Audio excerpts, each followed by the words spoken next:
Tol, halika't panoodin mo to na magkaroon ka naman ng idea na uulamin mo ngayong gabi. Ay hindi maaksaya ang panahon mo dito. Bibigyan lang kita ng kaunting idea para mapasaya mo ang pamilya mo. Naks naman oh. Bukod sa napakadali ay hindi ko na inartehan ang pangalan ng luto ko na to.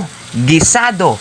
Tsak na pasok sa panlasa ng mga tao. Naks naman gumaganon. Pagkatapos ko ang maigisa rito ang sibuyas, bawang at saka mga kamatis, ay inihulog ko na rin tong mga baboy na pinagagayat ko ng maliliit. Matapos ko ang mamekos-mekos yan hanggang sa magisa yung baboy natin, inilagyan ko na rin ng pampalasa yan tol, tulad na itong pamintang pino at saka na itong patis. Ay dalawahin natin na itong patis para swak na swak ang lasa hanggang dulo. Ay syempre, konting bagya ulit ng halo-halo nang magsama-sama ang nilagay na pampalasa. Pamantikain nga lang natin tong baboy natin tol, at kapag ganyan nang nagmamantika na at pumuputok-putok na, halo-haluin tol nang hindi dumikit sa ating talyase. At bago pa tuluyang lumambot yung ating baboy, ay isabay na rin natin tong kamote tol para sabay silang lalambot. Samahan na rin natin ng pork cubes tol para dagdag lasa na din, at sabawan na rin natin yan tol para tuluyin talagang lumambot tong dalawa na to. Balita ko kasi napakatigas na ng ulo na itong dalawa na to, kaya kailangan na talagang palambutin, at saka yung ganyang sabaw ay quality na, hindi pa nakulo at netong kumulo na, malambot na. Ay talaga naman tol, pwede na yan tol. Ihulog na natin tong mga gulay tol.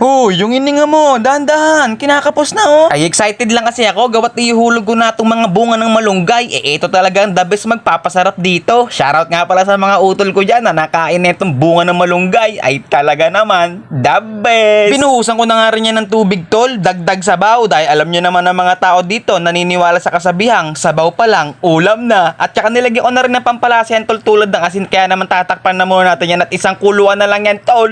Tikiman time na. Ay tignan nyo naman ang postura niyan tol, pagkulo ay inangat pa talaga ka. Mapaitsura ng luto mo o lasa, utol, wala kang kakupas-kupas. Tsak na magugustuhan na naman ng mga kababayan mong Ilocano to at Panggalatok, at sa mga utol natin dyan mahihilig sa mga ganitong luto. Talaga naman. Kaya naman kung nagustuhan mo tong luto kong gisado na napakasimple pero napakasarap, ay ganapan mo na tol, wag ka na mag-aksaya ng oras.